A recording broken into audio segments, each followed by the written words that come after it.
What should I do to sing better? Oh man, I wish I had a dime for every time we got this question. That's a loaded question. Yes. I mean, there's a lot, and I don't really know who you are and what your definition of better is. Yes. So there's wrote a whole an article element on of this. that. Okay, so in that case, what we're going to do is Kiwi's going to give you 5 to 7 tips on how to sing better now. Okay, so first first of all, we don't know what better means to you, and we don't know where you're starting and how far you need to go to get to better. Lots of variables here, but in general, one thing you need is a steady and consistent flow of air. I should rephrase that, a steady and consistent flow of air, not a steady, inconsistent flow of air. Oh, yeah, that's a big difference. Yes, a steady and consistent flow of air. If you have inconsistent airflow, it messes with your larynx, it causes a little bit more strain, and you're going to sound a little more pushy and forceful and for lack of a better word. So that would be one for me. You like? A good one. Yeah, okay.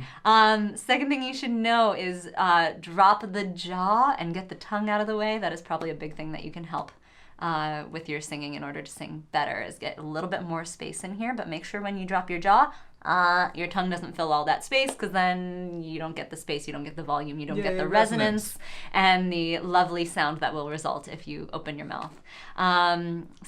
Third thing, quality over quantity.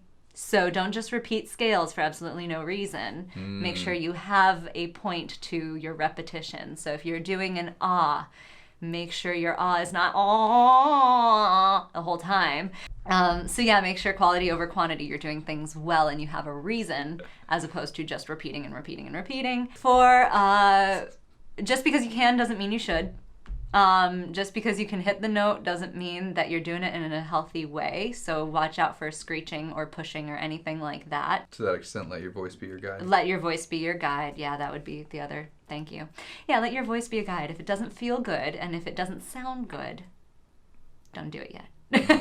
Figure out a better way to do it. And 5, this is all stuff off the top of my head. My 5th thing would be invest in some sort of feedback.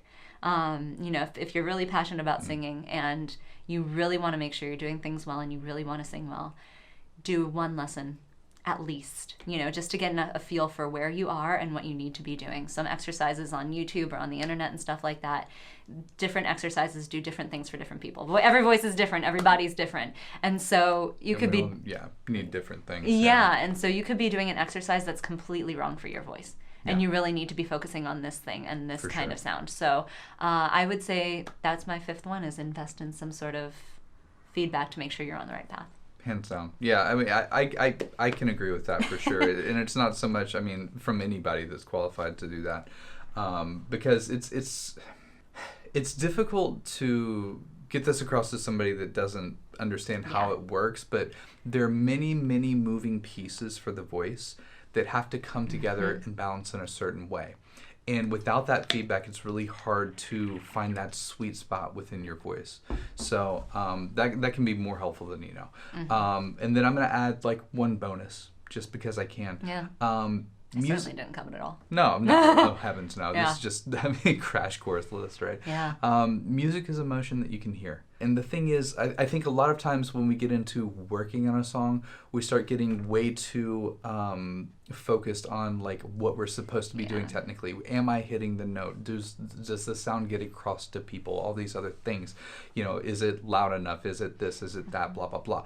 And instead of just really channeling what the emotion of the piece of the song is and getting that across to your listener, the moment you start to do that is the moment people really start to be drawn to your voice, to your singing, and to your music. It starts to be an experience more so than just an observing, if you will.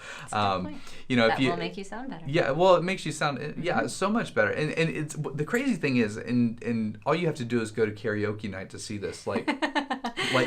The person that's having the most fun gets everybody involved. Yeah. And usually it's the drunkest person that's singing the loudest and off key, right? And everyone's just having a great old time. Exactly, doing that. Precisely. And the person that gets up and just nails it, sometimes even gets crickets. It's it's kind of interesting to see how that works, because they can be good, but if you're not really channeling that, you're not really, getting that across and that emotion, that feel across to your listener, it's going to fall upon deaf ears. So, there's that. And a bonus of a bonus. A bonus of a bonus. There's a lot. Style tends to loosen up technique. Technique tends to loosen up style.